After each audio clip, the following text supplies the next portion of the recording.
Okay. Yeah, is this being recorded? I think Parth is doing it anyway. Parth, are you doing it?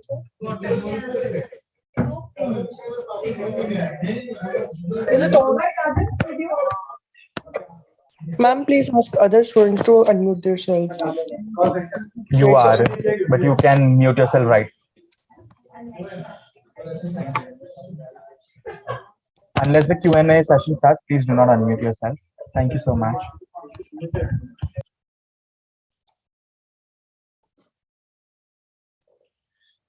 So I'm just going to present, if that's all right. There's a PowerPoint. Yes, sir. I'll allow you to just 1 second. Yeah, Aadil, just give us some time, 2-3 minutes. No worries, no worries. Take the time. Yeah, and it's truly great to see you after so long. Yeah, it's been years. I don't remember exactly when we met last. Probably 2015 or something. I don't know. Yeah. I think much before than that. Much before than Probably before that even. Yeah. Yeah. You must have met Papa at that time, and I think I was at your place. I met your father, Dr. Prahad, but I think you were not there. So that was when I was visiting. Yeah. I still remember that school wala Aadil. That's the impression I remember about you. It's insane. Totally different. Yeah. I know, I can see that. So you've been teaching here for how long? When did you start teaching this? Yeah, it's my 5th year in the college, Aadil. Nice, nice. Yeah.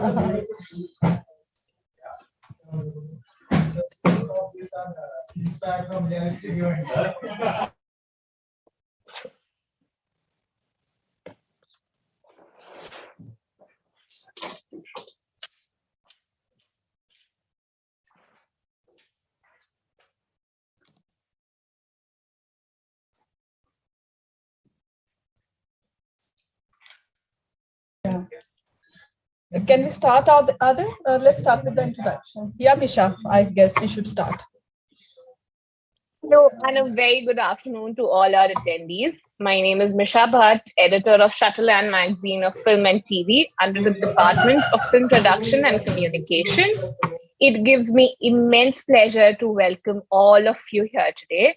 I would like to extend a very warm welcome to our guest speaker for the day, Mr. Aadil Brar, who's a columnist and freelance journalist with The Print. He'll be introspecting on the much talked about and speculated topic of India-China relations after the Galwan Valley standoff. I would now request Assistant Professor Akshay Sir to introduce our today's guest speaker. Good afternoon, everyone. Understanding humans, their behavior, what makes people tick, or what makes them who they are, and thus its consequences is something he is an expert at. Aadil Brar, a Bachelor of Arts graduate focusing on anthropology from the University of British Columbia, Vancouver, Canada, uses his degree to the most as a journalist. Some would say it gives him an edge over others. Aadil, in 2016 and 17, started his career with a project titled National Park to World Heritage Site, assessing the impact of UNESCO for the Young Explorer Grant, National Geographic Society. The National Geographic Society awarded him an independent research grant, and the research outcomes were published in various international and local media outlets. From 17 to 19, he worked as a freelance journalist, reporting news stories from Canada for international publications such as The Diplomat and The Devour. He developed in-depth stories about regional security issues and international affairs, especially in the context of the Asia-Pacific region. After developing a strong sense of the Canadian landscape, he reported in-depth stories about media in Canada for this magazine. From 19 to 20, at BBC World Service BBC monitoring team of New Delhi Bureau, he monitored open source news from mainland China, Hong Kong, and Taiwan.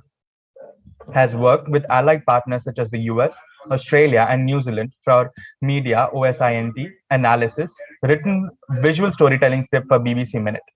He has also collaborated with various BBC World Service and BBC News departments worldwide for stories, insight, and research. In 2021, he freelanced as a journalist, while which he reported stories and published analysis for publications such as The Diplomat The Wire India, The Quaint, and others. He used OSINT open source intelligence techniques to report the clash between China's PLA and Indian Army in eastern Ladakh during 2020. And that analysis was extensively used by various international media outlets. Presently, he is a columnist and freelance journalist for The Print India, where he has contributed a column called Eye on China. Contributing a weekly column to The Print, the column focuses on the latest development in Chinese politics, society, and the economy. He also writes a weekly newsletter called Chinoscope. Chinoscope captures the latest news development inside China and gives a snapshot of a world that is being transformed by a new China. Being young and having achieved so much with grit and determination, there is no better than Mr. Brar to discuss today's scintillating topic. We are honored by your presence, sir. Thank you, sir. Thank you for the introduction. Can you see my You. screen? Sorry, sir. Yes, sir, we can see your screen. Okay, is the presentation visible? I just want to make sure. Yes, it's Okay. visible. So without Nice. further ado, I'd now request Aadil sir to begin his presentation on the future of India-China relations post-Galwan rally incident. So over to you. Thank you so much. Thanks for inviting me to talk about India-China relations, something I'm really passionate about. I've been reporting on India-China relations since at least 2016 and sort of engaging with China in terms of, what the country is and where it's going, at least since 2012. And that's my core area of interest. And I'm also interested in the Himalayan region. That's how I initially started approaching China. So the topic of today's discussion is future of India-China relations in the post-Galwan Valley incident. It was an important incident that really shapes the India-China relations at the moment. And it's a watershed moment that could either go towards south or north. We could have better relations with China, or we could have really adversarial relationship with China. So this is something that is going to be the discussion for today. And the way I'm going to frame this talk is the way we look at how media and international relations. Sorry, the subtitle of the presentation is not very clear because of the picture, but the topic I wanted to discuss is media and international relations, how countries look at perceptions, and the perception really shapes how countries engage with each other. And that's the narrative between India and China. They have a perception gap, so to speak. That perception gap has remained since they were founded back in 1947 in India, and China was founded in 1949. The PRC, I'm talking about the People's Republic of China. There's a Republic of China across the strait in Taiwan. But we'll briefly look at the history of China to understand the context of the conflict, because history of China is very important to the context that we have today. So briefly, today's talk. Hello? Excuse me, sir.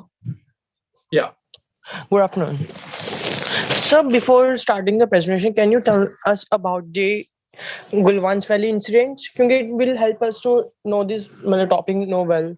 So would you tell us? So, Sir, just I'll walk you through it. apologies. So Apologies, sir. The conversation first. We'll look at the history and then we'll come to Sir, Galwan most after of us that. are the unknown with these terms. So please, would you tell us? Because no one has Mr. a Sharma, please mute yourself. He will be discussing that. That is what he will be doing. And in depth, he'll be doing that. How about we the Q&A session until he finishes? Let him at least finish. Okay. Then we can ask questions, right? Thank you, sir. Thank you so much. Thank you for your cooperation. No worries. Apologies, so I'm sir. framing this talk in terms of three phases, so to speak. The first phase is the history and learning to be neighbors. China and India have learned to be neighbors. We share the border, and that's the context that we are witnessing right now. The second would be a conflicted partnership or coexistence that China and India have. The conflict right now is something that's in the media. Everybody's talking about it, but the conflict that India, China are witnessing, it's been building up over the years, and we've seen similar conflicts in the past. So it's not exactly that just happened in 2020 that China decided to mobilize all these troops in the Galwan region. We've had multiple conflicts before. It's only now there's something new that's happening in India-China relations. We'll look at that. And the final aspect that I look at in the talk is media, how media shapes these narratives. So these three things, keep that at the back of your head. And that's something we'll go through.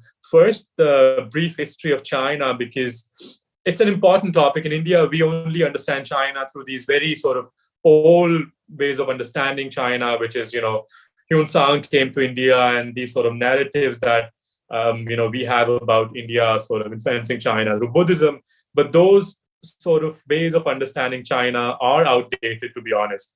And largely, public has sort of constructed the knowledge about China. There's that whole history about Buddhism, and then all of a sudden becomes a modern nation state. So we'll have to see what happened right before PRC was founded.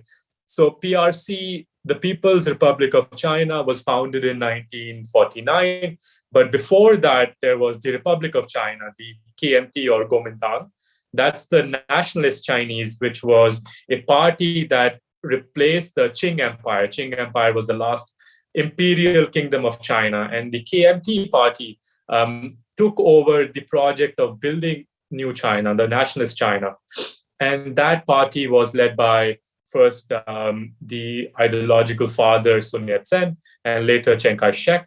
We can see the picture. Sun Yat-sen is sitting on the chair and Chiang Kai-shek is standing next to him. The nationalist Chinese wanted to create a modern nation state which could rival the West. And their ideas are still prevalent in Taiwan. So the ROC still exists in Taiwan. It sort of moved to Taiwan after the Chinese Civil War. And it's important to keep this in mind, how the PRC came to be, the Communist Party came to be.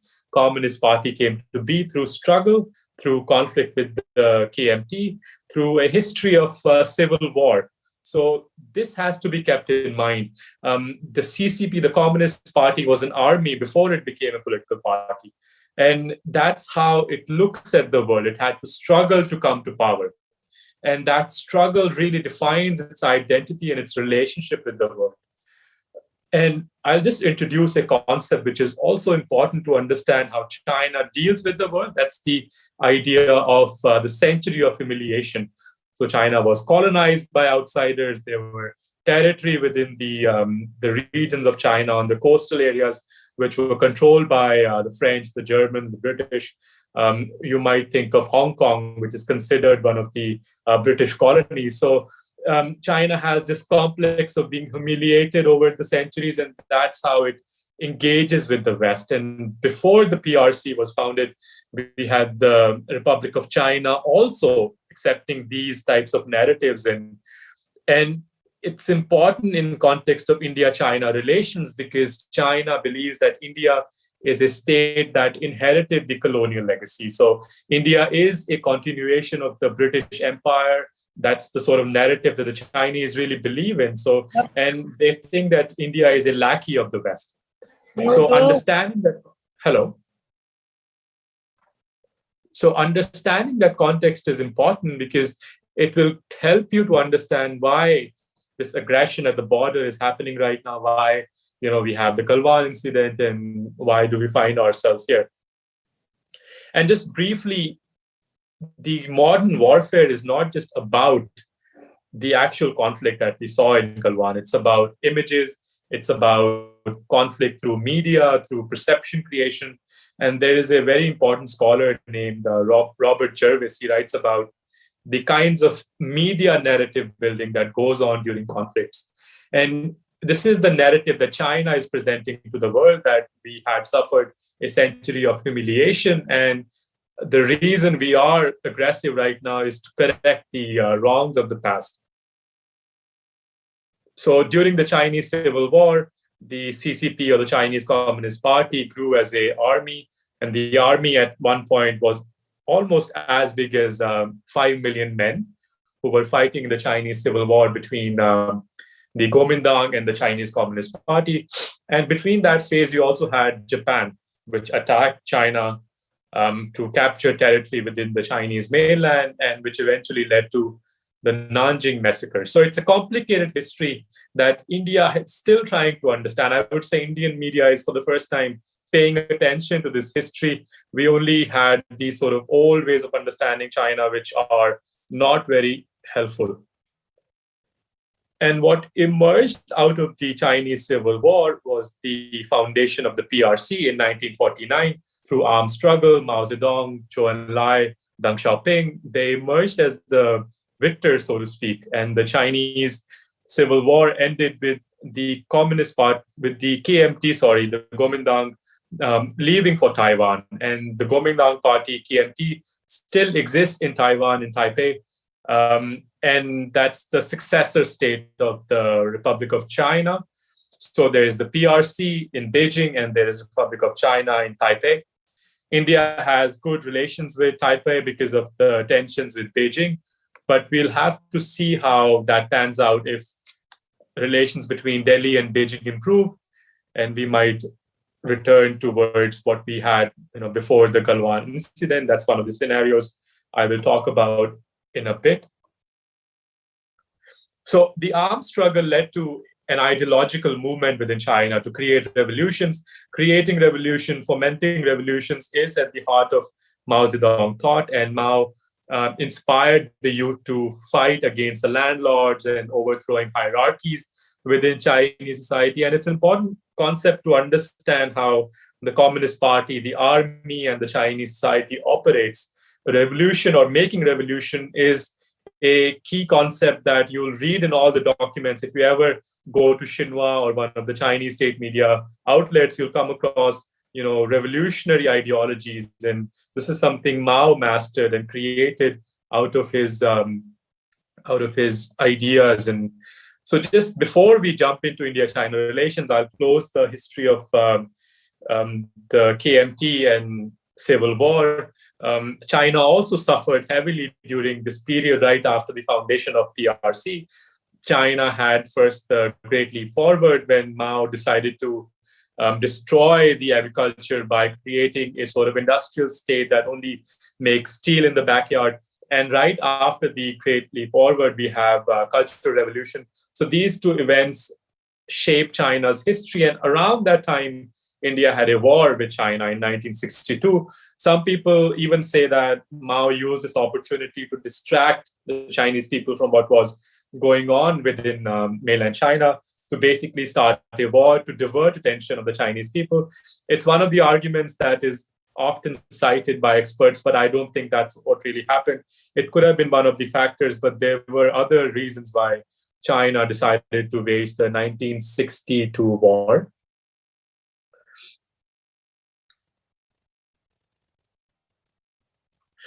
So, and now moving on to India-China relations. What's the history behind this context of India-China relations? Right after the foundation of the PRC, this is a picture that I found on Chinese social media. It's not available in any Indian archives. It's somebody's birthday. You can see Nehru, you can see Zhou Enlai, and you can see other leading Indian and Chinese ministers and officials there. So India and China had relatively good relations after PRC was founded in 1949. Nehru and Zhou Enlai would, meet, and they had a mutual understanding where they were looking ways to work together under a framework which is now called Panchsheel, or if you translate that into English, you can call it the 5 principles of peaceful coexistence. And that principle really guided India-China relations for the longest time until we had the 1962 war. So the PRC in 1949 inherited the legacy of KMT, which was to allow certain border regions of like Tibet and Xinjiang to have at least some kind of autonomy. So initially, the PRC was happy with the fact that Tibet can be an autonomous region. They let Tibet be, the Dalai Lama be in place, and which was something India was happy about. And India thought that this is a perfect sort of scenario where the Dalai Lama could, or his state, Tibet, could exist with the PRC, and it would also allow India to have a peaceful neighborhood. But that began to change after Mao started the Great Leap Forward, and especially right around the time of Cultural Revolution. So Mao wanted to bring about the same reforms that were implemented in Chinese mainland by essentially targeting landlords and targeting the elites. And that's what the PRC did in Tibet initially, also in Xinjiang and other autonomous regions. And this began to create a new trouble for India. PRC's initial movements into Tibet created a scenario where India had to do something about that. Initially, Nehru was like, that's fine. We are happy with the fact that Tibet is part of China. Nehru, without making it official, de facto accepted China's control of Tibet. But the tensions were building as Mao's PLA moved into Tibet, established a base there, started negotiating with Dalai Lama, leading up to the 1959 escape of Dalai Lama from Lhasa to Sikkim and then to Dharamshala eventually. And this is the time right before we had 1962 war, when Nehru and Mao were looking to somehow still work their differences. So Mao and Nehru were looking to influence the third world. So there was the idea of Asian internationalism. Nehru thought that India is the perfect leader to inherit the legacy of the post-colonial period by establishing a state which could influence the third world nations in Africa, in Southeast Asia. And that's the sort of very idealistic view that Nehru had about the world. But Mao disagreed with this framing. Mao thought that China was the inheritor of that, a different legacy, which is the communist legacy, a communist national state, which could influence and create more communist states in Southeast Asia and also Africa. And so that conflict had started building up between India and China, which would eventually result in 1962 war. And also to keep in mind, we had the Cold War right around the time. So the whole tension about inheriting legacies and creating new legacies is being done within that context of Cold War, where countries were aligning with the US or Soviet Union. And we are still sort of in the same kind of flux right now. Like you have Galwan incident, and India is kind of trying to figure out which way should it go. Should it align with the US? Should it leave Russia, which is the successor state of Soviet Union? So those legacies are very important to the present context as well. You have the Ukraine crisis today, and we are, it's in the news right now. And India again is trying to figure out which side to support. So very similar to the 1959 context of the three worlds and the idea of communism supporting three worlds, the third world, so to speak. That's the idea that Mao had given to the world, that China can create this third world space where it is the leader. And within that three world concept, there was tension between Mao and Stalin as well, the leader of the Soviet Union. And that tension between China and the USSR at that time also was important to the context of India-China conflict, where Nikita Khrushchev, who followed after Stalin, pretty much complained to Mao that your actions in Tibet are undermining the security of the region. Nikita Khrushchev went to meet Mao Zedong right before 1962 war. In 1959, he told Mao that if you will allow me to say what is not permitted for a guest to say, the events in Tibet are your fault. You ruled in Tibet and should have had your intelligence agencies to know the Dalai Lama's plans and intentions. So Nikita Khrushchev was not happy that Mao's actions had created this new conflict where Soviet Union has to take sides between India and China. It was happy to leave India and China to manage their border conflict on their own. But instead, Khrushchev had to now step in and say something about what was happening in Tibet. And he reprimanded essentially Mao that, you should have known what was going on. And so India had good relations with Soviet Union in that context.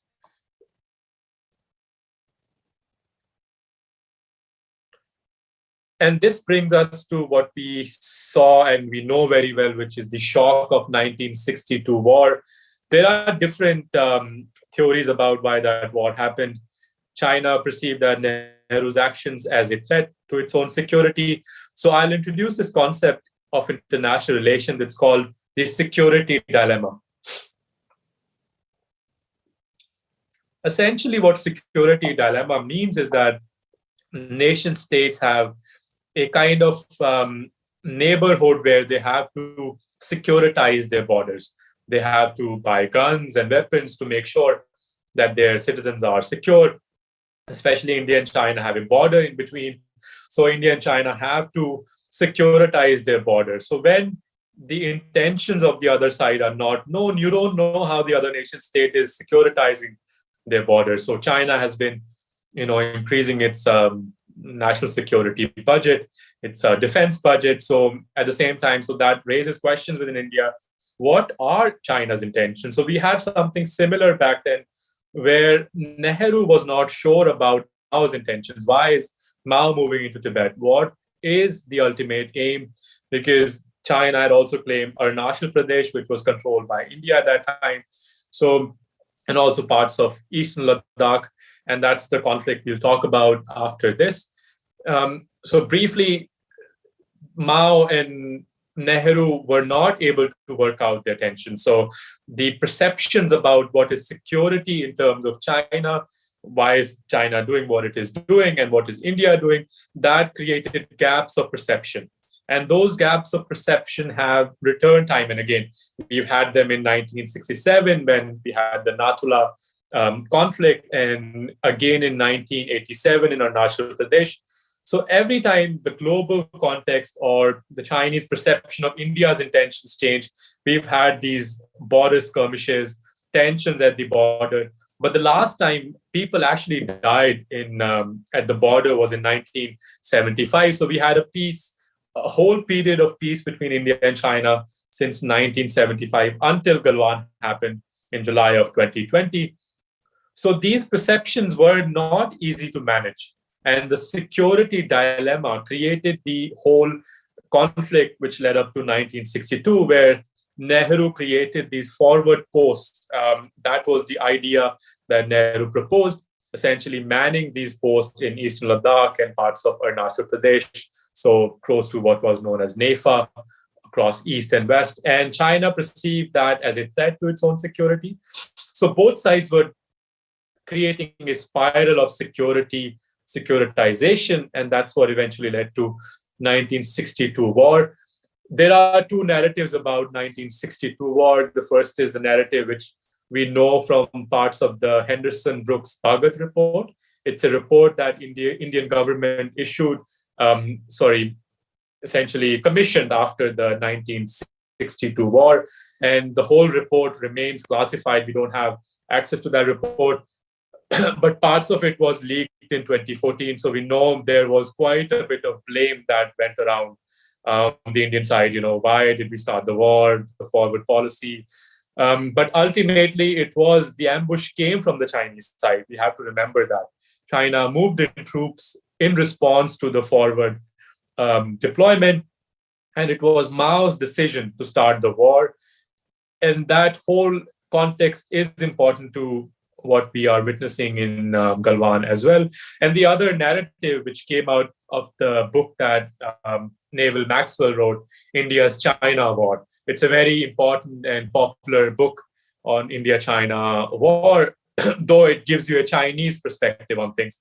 Neville Maxwell has had access to Chinese leaders, so he talks about what China perceives as India's intentions. So if you read this book, you have to keep in mind that Maxwell has a bias when he's talking about India-China relations.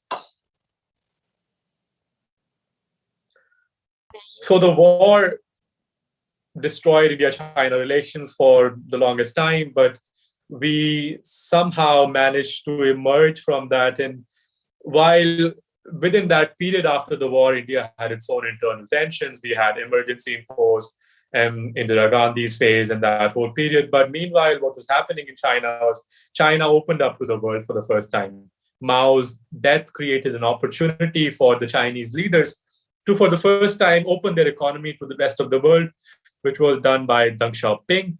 in 1972 onwards, and those policies became the basis for opening of China and the rapid growth of Chinese economy. Mao had pretty much destroyed the Chinese economy during the Great Leap Forward and Cultural Revolution by creating industries which were useless. Essentially, he promoted steel industry that did not, that destroyed the agriculture. So China's economy was suffering. So Deng Xiaoping proposed a more pragmatic approach to China's growth, and that pretty much transformed Chinese economy. Liberalization of social life in China happened. This period is known as a period of great experimentation. So what China did is they allowed certain industries to grow with the help of the state, which is mostly industries, the sector of science and technology. And this particular understanding of Chinese growth towards opening up can be understood by reading a document. It's called the Document of Third Plenum. It's available online if you want to read. And Deng Xiaoping talks about purging some of these radical figures that had taken China towards destruction by creating fake economies, challenging landlords, and pretty much destroying agriculture in China. One of the estimates says that almost 40 million people died because of the Great Leap Forward and eventually Cultural Revolution.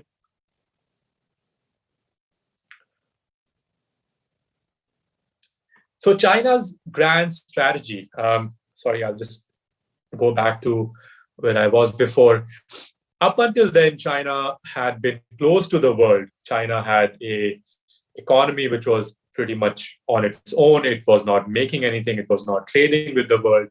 But Deng Xiaoping opened up China for trade with the West. And we had the period where the American president, Richard Nixon, went to China, and Henry Kissinger helped that broker a deal with China. So relations between China and US improved. US saw China as a hedging strategy against the USSR. So China became an important piece within US global politics, where China's status rose. So it was not just the opening up of the Chinese economy, but China's own status started rising because of US's interest in creating a China which could be used for its own interest vis-a-vis the US, vis-a-vis the Soviet Union. Sorry, I had a timeline here which has disappeared. So the timeline that I had on the slide, and I'm not sure why it's not showing up, was the conflicts that India and China have had since 1962. So in 1967, we had the Nathula-Chola conflict in the Sikkim region, Sikkim sector. And then we had the 1987 standoff in Arunachal Pradesh. So between that period after opening up of China and until the 90s, we had several standoffs with China. So relations were not very easy. So both India and China would go to patrol different points in Ladakh, as well as close to Sikkim. And that history would continue. So this is a relationship that has always been in sort of strained context. But India and China tried to work out the tensions by signing something called the confidence building measures. So confidence building measures were signed in 1996 after the Arunachal Pradesh standoff was resolved.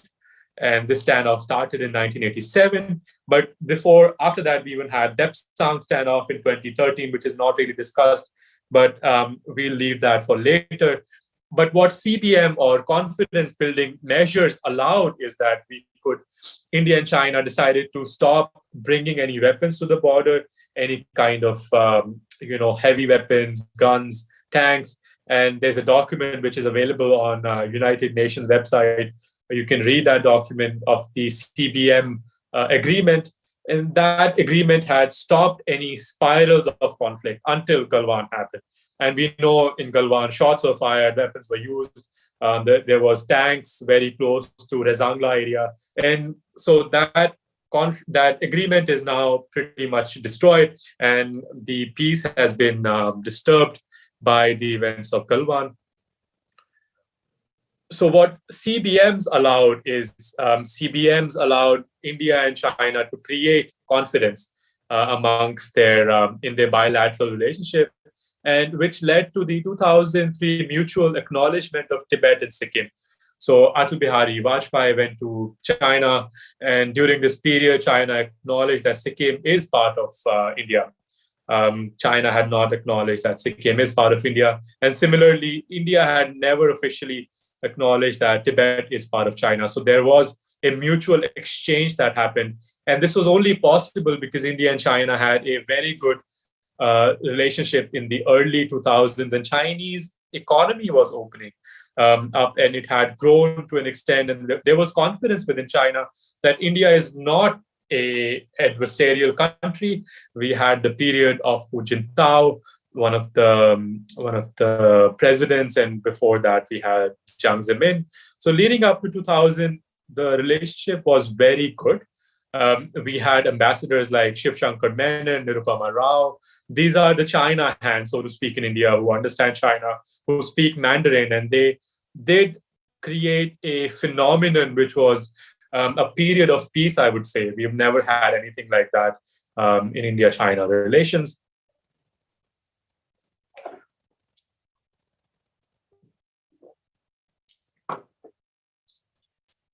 So following on after 2003, we had different governments in India. We had Manmohan Singh, who also maintained a kind of a decent relationship with Hu Jintao. So there was no major standoffs or conflicts except the 2013 Tepsang standoff, which happened during that period.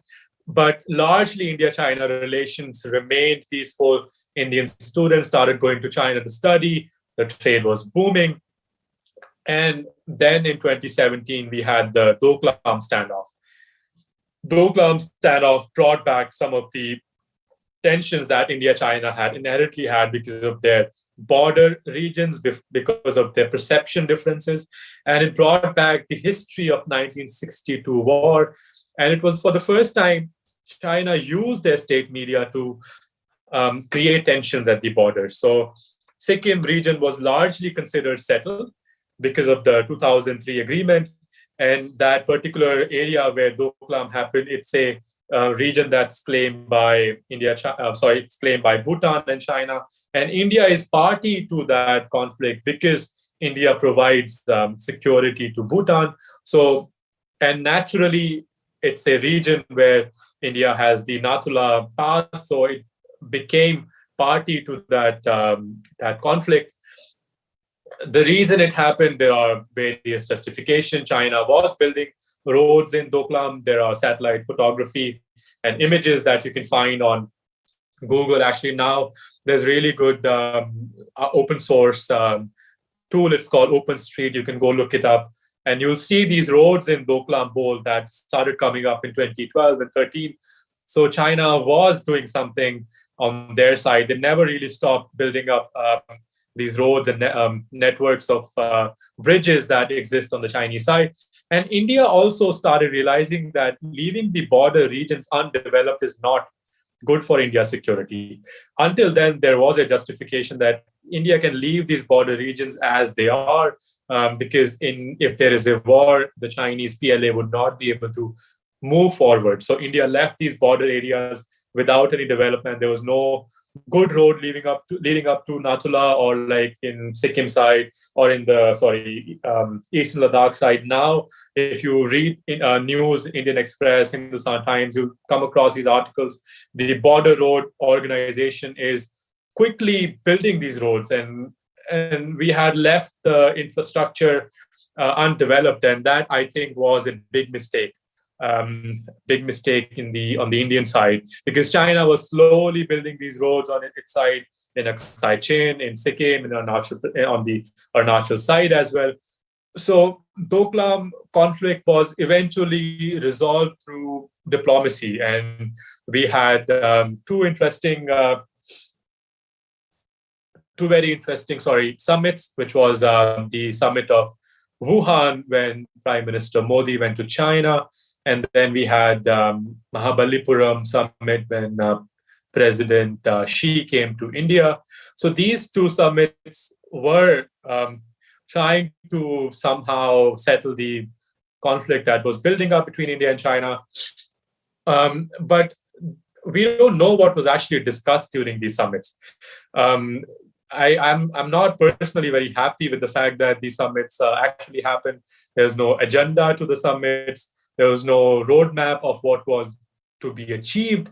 And there's a lot of speculation about what was discussed behind the doors. And why did that really result in the Galwan standoff? And we don't really know, as a lot of this information would be classified on Indian side as well as the Chinese side. But around that time, so Wuhan happened to settle Doklam crises, and Mahabalipuram happened to settle China's concerns about something that India did, which is the scrapping of Article 370. And this is a very popular explanation for India-China tensions in Galwan. I personally don't believe that, because Prime Minister Modi and President Xi had a meeting in Mahabalipuram to resolve their differences. So if that was the reason for Galwan incident, that would have started much earlier. But in 2019, in December, they met and they had decent relations. So you don't start a war later in the day when you are, hanging out together, drinking coconut water on the coast. So I don't personally believe it's a very popular sort of explanation that some media in India give. So there was something else happening around the time Trump came to India sometime in January and February of 2020. And this is what was leading up to COVID-19. So another explanation that people give is it was India's ties with the US. And that probably is a more likely explanation for the Galwan crises. But again, militaries don't mobilize just because you think that two countries are trying to work together. So something happened in that region, in that particular region, that forced the PLA or gave them a justification to mobilize. So one of the other explanation is that India was building roads and bridges in the Daulat Beg Oldi area, and this is the map of the region. Kashmir, you can see Aksai Chin there, you can see line of actual control. And China has now moved up to where it had gone in 1962. So the regions or the territories that China had occupied after 1962, it had actually vacated those territories. So one of the explanations in the media is that China is trying to take back the 1962 claim line. So we again don't know. All these are speculations. We don't know authoritative Chinese sources, and it's very hard at the moment to access any official narratives about what really happened. So moving along, the first phase of Ladakh standoff was the mobilization of the PLA in April, or end of April, early May, when we had almost 50,000 PLA soldiers in Ladakh. The Indian establishment was not able to find out what was going on because of COVID. And that's the explanation that was given within Indian media, that military was not able to track these movements, and they were surprised essentially by the deployment. Almost 50,000 PLA soldiers were deployed all along East Ladakh, in Hot Spring and Gogra area, in Depsang, Pangong So Lake area, and also in some other smaller regions close to Uttarakhand. And this mobilization of troops was the biggest escalation that we've had since at least the 87 standoff in Arunachal Pradesh, or even I would say 1962, because we never had this kind of sort of surprise tactic that was used against India. So a lot of the experts equated the events of June 2020 with 1962. And I think that's a fair assessment, because the other tensions we had, it was mostly different patrolling units that encountered each other. And these were very small events that did not actually, result in the kind of tensions that we saw in Galwan and the Eastern Ladakh region. But on June 6th, something happened where India and China resolved the differences. There was a lieutenant governor level of talks between India and China, and both sides decided that they can move back from the positions that they had occupied. So India had built little tents in the area in Pangangso, in Galwan, and in Gogra Hot Springs. Similarly, China had its own post within these areas. And why did Galwan become one of the points of conflict? Because it's a very narrow valley. China was deploying its small post in this area. So after the June 6th agreement, there was a hope that both sides will bring down their tents. But on the Indian side, we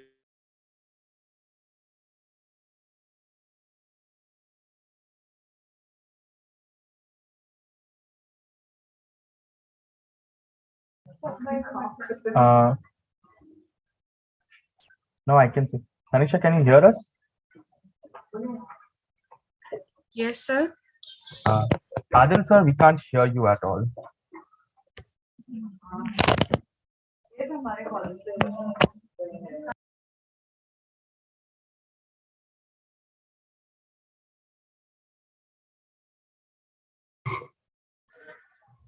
Adil, can you hear us?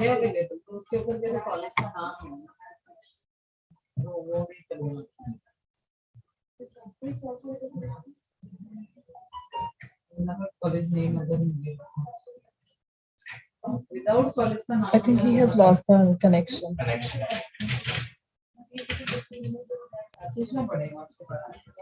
Everyone will wait for a while. Apologies for this. And please keep yourself unmuted. Muted.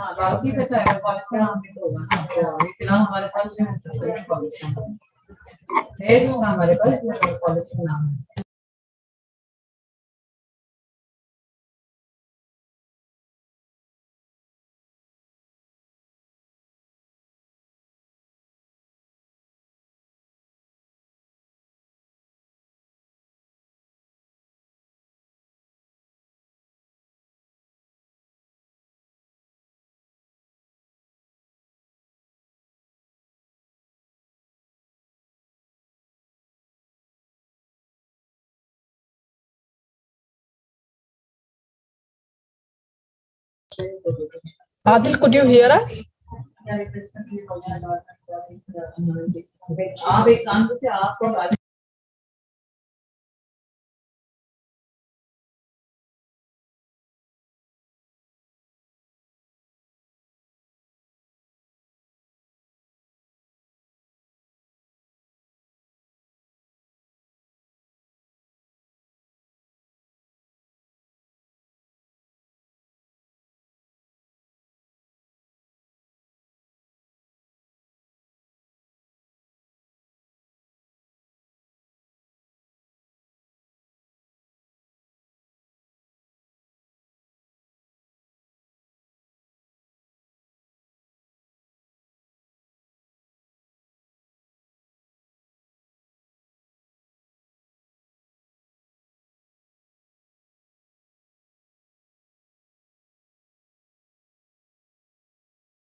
Yeah, Adil has joined us back. Can you hear us, Adil? Yes, I can hear you. Sorry. Yeah. No, that's I think it was absolutely my internet or something else happened. Can I share my screen again if you allow me?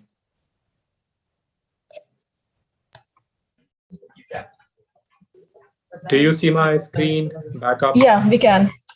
Where did I leave before I stopped talking or before I disappeared? China, what was the last slide?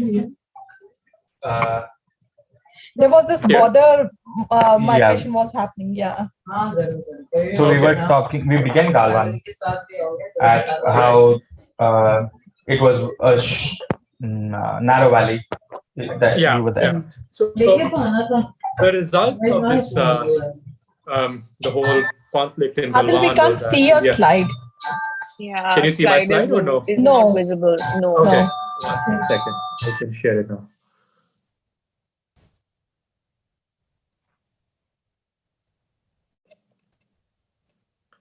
Can you see it now? Yes, sir. Yes, sir. Okay, so this is an article that I wrote for The Wire around the time when tensions were heightened.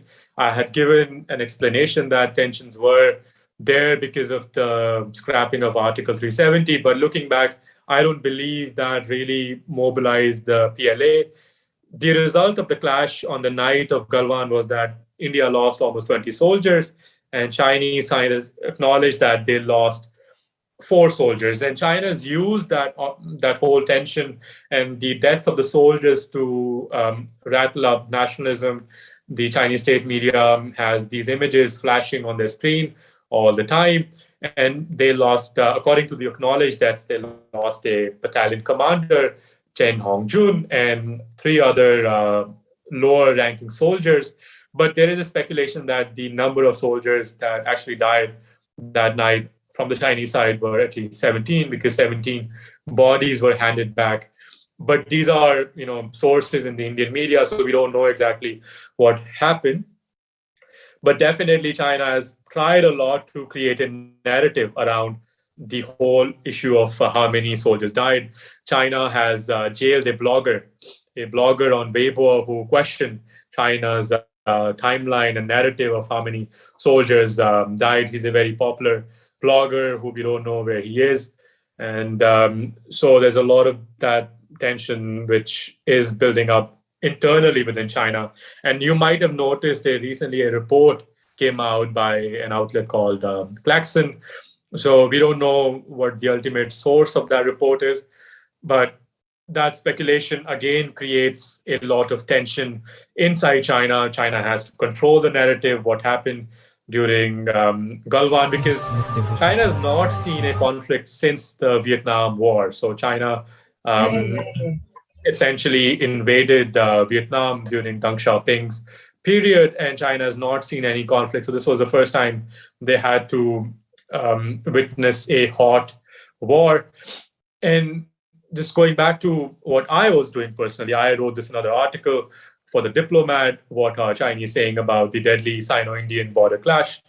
So within Indian media or international media, nobody was really paying attention to this narrative that was building up about the war, and people were discussing, they were talking on Chinese side. So I went and looked for these things. It was my intuition that there has to be some discussion on Sina Weibo, on WeChat, on Baidu, because I had learned that skill while working for the BBC to how to find these conversations. So when India-China tension started, I was pretty much bored sitting at home, and I really had a hunch that something must be going on the Chinese side. So started looking for open source information, and what I found was a lot was being discussed on social media. And India's response to the Galwan crisis was banning apps. That's the concrete action that India has taken. India thinks that hurting China economically is the response that India should take. And India has now, I think, banned more than 100 apps, and they just banned more apps yesterday, actually. So going back to the main topic of the talk, which is how media talks about China, how media is part of this whole, expertise on China. Understanding China from the outside has always been difficult. So there was a scholar, an expert. His name is Reverend Laszlo. He started something called China News Analysis. China News Analysis was essentially a newsletter which was started in 1953 by a priest named Reverend Laszlo, who had lived in China for a long time. He learned Mandarin and he tried to understand what was going on inside China. So knowing language is an important part. You can know the language, but that itself does not entirely reveal the developments or the workings of the party, because reading the Communist Party documents is a very difficult task. It's a very sort of difficult language on its own. You have to understand references, the allegories, the historical references that party makes. So now there's a explosion of expertise once again.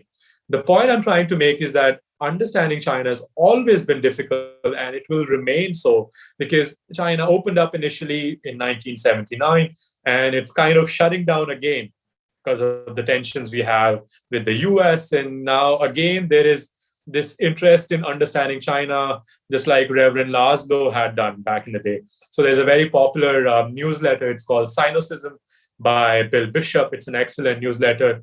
If you can afford to sign up for the subscription, I would highly recommend it. Bill Bishop is someone who's lived in China. He understands Chinese Communist Party, and he's decided to explain how the party works. So he has a Substack. He himself is one of the founders of the startup called Substack. So I took my own personal inspiration from Laszlo, Sinocism. I knew there is something going on. Understanding China for the Indian audience is a very niche project that I started during that time. Asia Communique was my personal newsletter that I started. I started collecting open source information. I started explaining what was going on in terms of Chinese social media, and also in the military realm. And moving on, so India-China relations, despite the tensions, their trade is booming. It's a very weird phenomenon where India-China trade is now exceptionally at a high level.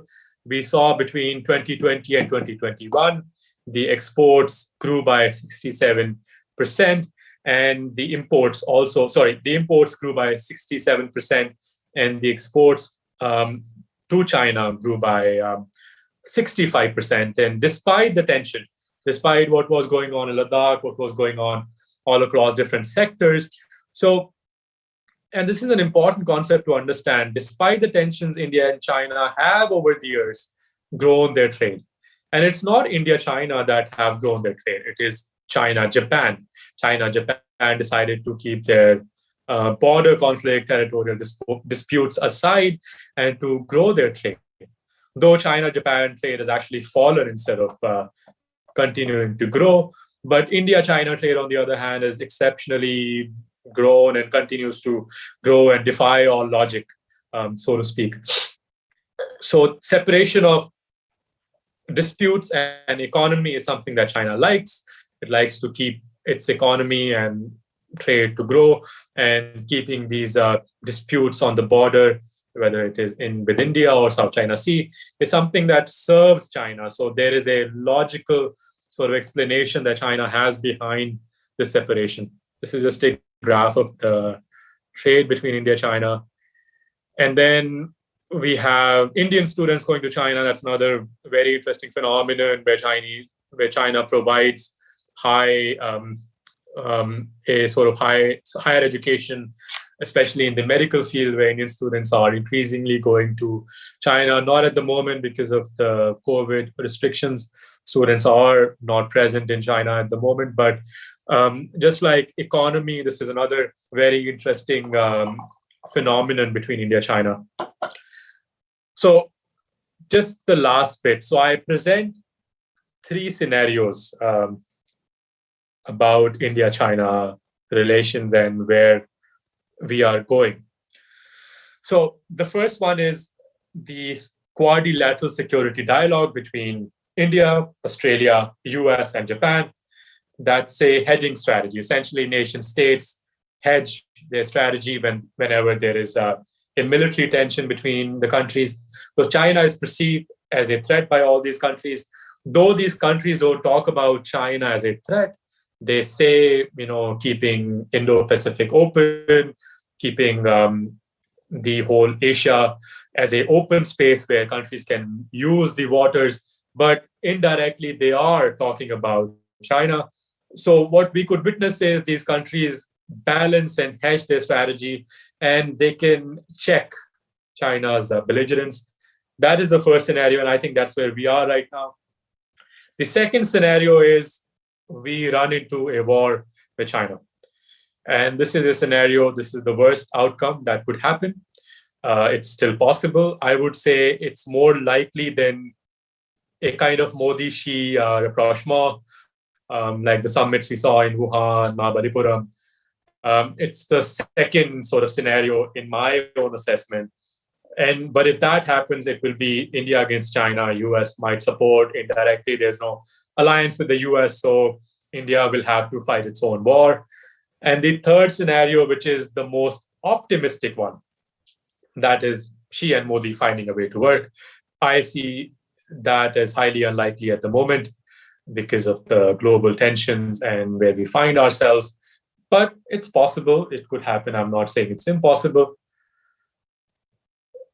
So here I stop and happy to take any questions. Thank you so much, sir. Now for our, we'll be starting with the Q&A session. But before that, for our college magazine, I'll be asking you a few questions. Sure. Yeah, sorry, I am taking over. Our host is taken ill, but no worries. We'll continue with our questions. So my first question will be, now, the Galwan standoff wasn't the first one between us, as you mentioned before, between the two nations. We had a war in '62. And there is an assurance that this would, or what happened in Galwan was the last. What do you think can be that one possible long-term peacemaking factor for the Sino-India ties? Yeah, I think personally, balancing strategies, which are very popular in international relations, balancing China in economic affair, challenging China when it's possible. China still is talking to India. There's diplomacy going on. So they haven't stopped talking. We've had, if you look at the Arunachal standoff in 1987, it took 9 years to resolve that. So this could simmer on for almost a decade, and eventually, without a war, we could have some kind of resolution, some kind of agreement. But I think the unique sort of context in India-China, Galwan tensions, is that it's now tied to the international context like '62. So this is unlike the other tensions we had in '67, '87. Now the whole context is tied to the US-China conflict, the China-Australia tensions. So it's like a interesting sort of maze or like a chess game that's being played right now. So untangling this sort of tense maze would not be easy. It can happen, but that's where we find ourselves. So we have to engage diplomatically. We have to check China. We have to engage in balancing strategies. So it's possible that we might not have a war, but we have to look at different options, what works. And I think that's what the Ministry of External Affairs is doing. The ministers who are in charge of our foreign affairs are doing. Yeah, so the second question is, in one of your recent stories published for the print, you wrote, Pakistan remains a key partner for China in the intense contested geopolitics of Asia. How do you see this factor as a potential disadvantage for India, which is an emerging power in South Asia? Yeah, this is a very interesting relationship that has existed even before the present context of where China is building roads in Pakistan, CPEC. The deal between China and US was brokered by Pakistan, essentially. Henry Kissinger went to Pakistan, and then eventually that became the back door. Pakistan remains an ally of the US. Let's remember that China has an interesting partnership with Pakistan, but also something is going on between Pakistan and the US. So we don't know exactly where does Pakistan exactly figure in terms of Chinese strategic thought, but there is a lot of coordination going on between Pakistan and China.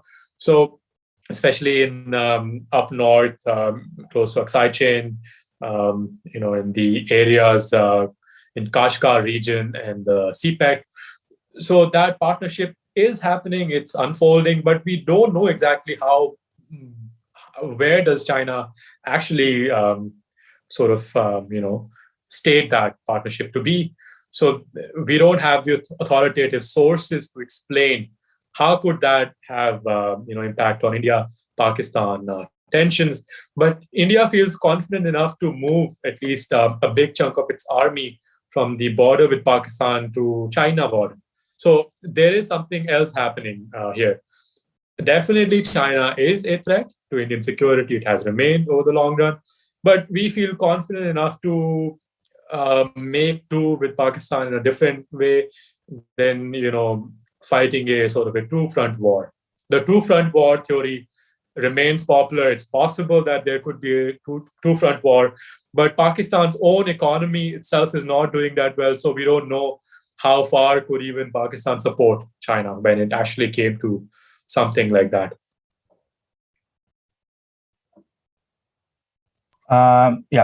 My third question is, China is known for its debt trap diplomacy, and it has concerned a lot of Indian neighbors into it.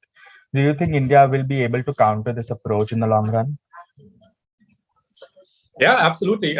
If you read the news, what's happening in Sri Lanka right now, Sri Lanka is facing a debt trap kind of context, but Sri Lanka has also gone into the spiral where they cannot pay their debts. And now they're talking to Delhi. They are in Delhi.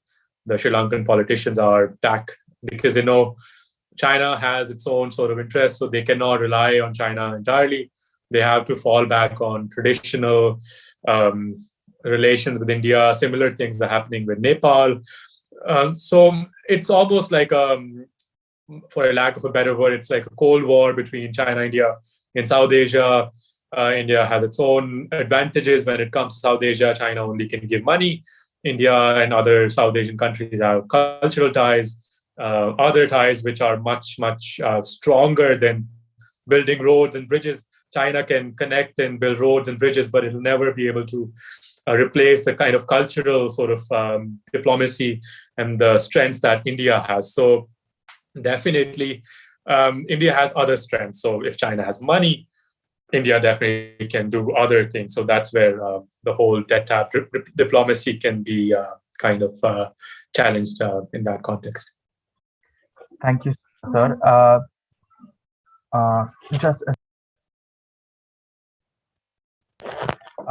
Everyone else, now students have a chance to ask questions to Aadil sir. Please raise your hand. Do not unmute before I call your name. That will be very helpful. The first question is by Mr. Nishchal Shetty. Yeah, you can unmute yourself, and if possible, please come on camera. Hi, Aadil. This is me, Nishchal here. Hello. Am I audible? Yeah, I can hear you. Go ahead. I wanted to ask, do you think that the growing friendship between United States of America and India is the main reason between India and China? What? It could be one of the reasons. I think we don't know what happened during Wuhan, Mahabalipuram.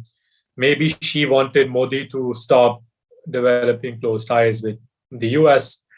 So it could be one of the reasons, because China has always had one of its biggest fears in its security and its military thinking is creation of something like a Quad.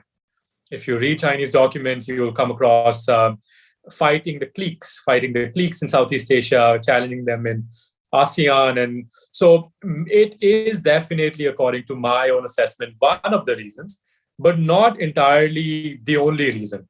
You don't mobilize and, you don't start wars because of these types of tensions. There are other things on the ground which make militaries move. So definitely one of the reasons, but not the only reason. Anyone else? Please raise your hands and I'll take your name. Afreen Patel, please go next. Yes, sir. Yes, sir. Could you please come on camera if you don't mind? Sorry, sir. Actually, I'm out, so I cannot on my camera. No problem. No problem. Thank you. So, sir, the only solution is for banning their apps, or rather than we can restrict keep the restriction over all their products which they are importing to India? Well, I mean, that's not possible because, there are essential goods that come from China, like oxygen generators. During COVID, we needed them, we got them. China happily, after some tensions, they did supply. So you cannot separate the whole economic aspect and the border conflict aspect. You have to continue to trade and engage in diplomacy as much as possible. We don't have supply chains which can replace what China does every day. So this whole narrative about banning apps and boycotting China trade, it's a good politics, but practically it's not possible. If you really want to do that, you should start enhancing your own manufacturing base, which requires a relative political peace in India.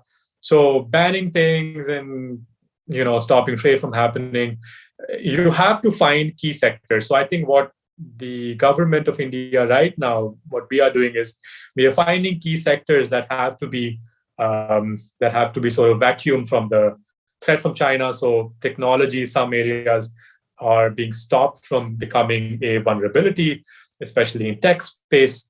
So you can do that, but for essential goods like toys and things that you need every day, it's okay to have the trade. There's nothing that does not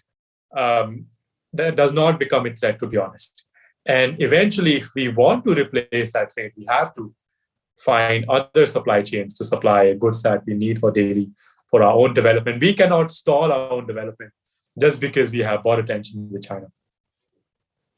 So, sir, if we give them the Galwan Kati, so they will stop? Well, I mean, that's not exactly what I don't think they are hoping to achieve. They already have a big share of Galwan since the 1962 war. And it's a very good question that you just asked. What is China's intention ultimately? Why are they there? We don't know. I don't have an answer for you. Will they go back if we give them some territory? I don't know. But I don't think it will satisfy what they are looking for. They want change in behavior in India's own rise. Because within China, there's an understanding that India's young could become a threat to China's own ambition within Asia. It's a theory, it's a sentiment that's articulated on Chinese social media, that India has such a big, young sort of demographic that is looking to grow. And it's going to become the next big thing when China stops growing. So I personally believe it's a sentiment that does move a lot of pieces within China's strategy. So giving Galwan would not, I don't think that will resolve the issue. Okay, sir. Thank you, sir. Okay, we have a question in the chat box. Will China become a threat to all the world in future? Is there a possibility of it? Very good question. So it's something I'm also learning right now. I'm a student myself. I'm studying for MSc International Politics. It's a topic that we discuss a lot, China threat. I think you have to understand who runs China, first of all. It's the Chinese Communist Party. Their first agenda is to survive as a party, to survive, to be in power. So they have pursued a different strategy, which is not directly challenging US. It's called blunting strategy. There's a very interesting book which was published recently by Rush Doshi, who is part of the US national security team. He talks about blunting strategy as pursuing strategies which can be like buying submarines and challenging US wherever you can with like very cheap technologies and sort of undercutting US's advantages, whether it is in tech space or in South China Sea. So what China has pursued is undercutting the US advantage, whether it comes to Silicon Valley in the tech space or military strategies. So I don't think China is looking for a direct conflict with the US anytime soon, because that will, again, if it does happen, it will create a scenario for the Chinese Communist Party to justify a war. And if they lose, they will lose power. And that's something they don't want. So Chinese Communist Party is a very, very smart group of people. These are men who have seen power through and through. Their parents were in power. Now Xi Jinping is in power. Xi Jinping's own father was a major party figure. So they are not dumb to start a war with the US. So China wants hegemony. There's a concept within international relations. It's called hegemony. China does want that in Asia. At the moment, that's where it sees that it needs hegemony. It has to move US out of Asia. That's definitely what China wants. But does it want to start a war? I don't think so. It could be a global threat, maybe in the future, but not right now. We're going to take the last question from Kunal Bhagwat. Okay. This is going to be the last question. Thank you. Kunal, please unmute yourself, and if you could come on the camera. Good afternoon. I'm Kunal, and I have a question regarding China and India's trade policy. The thing is that the trade with China is not very regulated. There is a lot of like corruption and all happening on the boundary levels. So still, does India require China to be in trade with like India, or does India require to be in trade with China? And are there any things put on by China to not let India become more independent and become the next superpower? Yeah, I mean, there can be disruptive actions to supply chains. There's a lot of trade that happens between India and China. We know that it's not regulated, but India has woken up to that. So it's going to be more difficult in the future. Right now, it might look like we are trading a lot. India definitely is looking to diversify supply chains, because we've seen this during COVID. You need partners who can be reliable, who can supply things that you need. But it's a game of it's a realist game. So there's a lot of realism in Indian sort of strategy and thinking about what can be done. You cannot all of a sudden stop all the trade. It's going to hurt us. It's not possible, trust me. But what you can do is you can create systems where you track it, you regulate it. China does that. They have systems. They have a Ministry of Commerce, which regulates all the products. And whenever they can target, or whenever they need to target a country, they will ban a product. That's what they did with Australia. So they have a regulation or a very good handle of trade, what's coming in, what's going on. India should do that, I think. And that's the first step, instead of stopping trade, instead of like, we don't need trade. We need to understand, what are we trading, what is coming in, what's going out, and what can we stop and replace. And eventually, slowly, we can come to a point where we can probably reduce the dependence if required. Just a question from the chat box. If we get into ties with quote unquote enemies of China, for example, Taiwan or Vietnam, do we get a chance of, or do we get a fighting chance? Is what one of the students wanted to ask you. Well, remember, Taiwan is a small country. Vietnam has a military, but it's not exactly as big as India. So India is on its own, let's be honest, when it comes to actual conflict. Nobody's going to come help us. So we have to do things on our own. US can supply weapons, other countries can give, some things, but Taiwan definitely has access to things that others don't. Essentially, internal Chinese, mainland China ways of thinking, information. But Taiwan itself is facing Beijing, invasion essentially. So same for Vietnam. Vietnam has tensions in South China Sea. So these countries can give you a hedging sort of opportunity, but not really when it came, to war. They are not going to be able to help us. Thank you so much, sir. That's all for the question and answer session. Now I request the head of our department, Ravi ma'am, to please give a hearty note of thanks.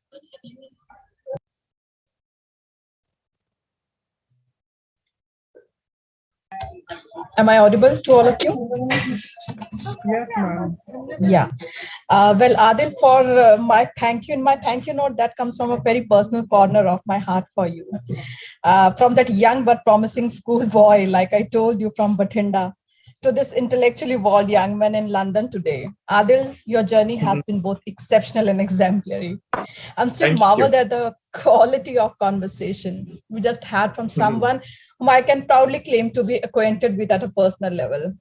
I'm really falling short of words to express my gratitude for the way you immediately accepted my proposal for this talk for our students and enlightened them with your ocean of knowledge and experience. Thank you so very much, Adil, for growing and expanding like a tree whose roots are still firmly intact in its very soil. Thank you so very much. Thank you. And just one last thing, Ravi, I'm on Twitter. So if students want to ask me any questions, if they want to email me, you can message me on Twitter. I'm happy to reply. I do that all the time. So if there is anything else, you can contact me. Sure, lovely. Yeah. Thank you so much, sir.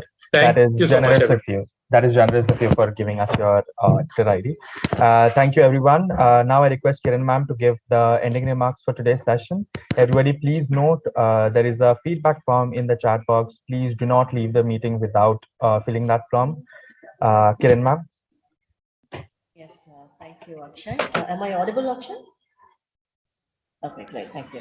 So thank you so much, Aadil sir. I think it was fantastic talking to you, and also the information that was shared. I would say that it was very, very, I would say, vast, and also a lot of students, I'm sure, have got the dynamics of India and China, India and US. I think that was lovely, and I'm going to request Ravi ma'am to have more such kind of sessions. I think it was a wonderful session. It was lovely talking to you and understanding our own country and our own political system and political dynamics in a very simplistic and in a very clear way and a lucid manner. So I'm going to be again thanking you for that. And at the same, I'm still going to be doing the honors of thanking all the people in the club who's gone to work with this event to be a successful event. So I'm going to be first and foremost thanking Nisha, the anchor of the show. I think she had she really worked hard for this particular event. So thank you, Nisha, again. And with that, I would also want to go ahead and thank all the members of the club, and I'm going to be taking each one's name over here. I'm going to be thanking Devanshi, the secretary of this particular club, and also Om for helping us with the registration and the feedback forms. I'm sure it has been a lot of work for you, but thank you so much, Om, again. And also working on the posters side of it, and I'm talking about the Shivani and the social media work that we're talking about, the Shivani Parekh and Tanisha for poster making. I'm again thankful, and the entire team, again, I'm going to be saying kudos for the fantastic work that we did together. And I'm sure we're looking for more. Parth, again, I'm going to be thanking you in person for all the nights that you had to sit back. And Tanisha, again, sitting back and getting the poster work done and also the social media work done. So thank you so much again. And I think I hope I have not left anyone, and if I have, I'm going to be thanking that person as well. So thank you everyone for making this show a fantastic success. And again, I would like Aadil sir to be coming in again, maybe for some other conversation. I'm sure I'll learn a lot, and the students will also learn a lot from there. So yeah, happy to engage with the students if there's anything else I can help with. Thank you. Yeah, thank you everyone so much. Thank we you. appreciate your presence, and please take care of yourselves, stay safe, and wear masks. Goodbye. Thank you so much, Adil. Thank you, Adil sir.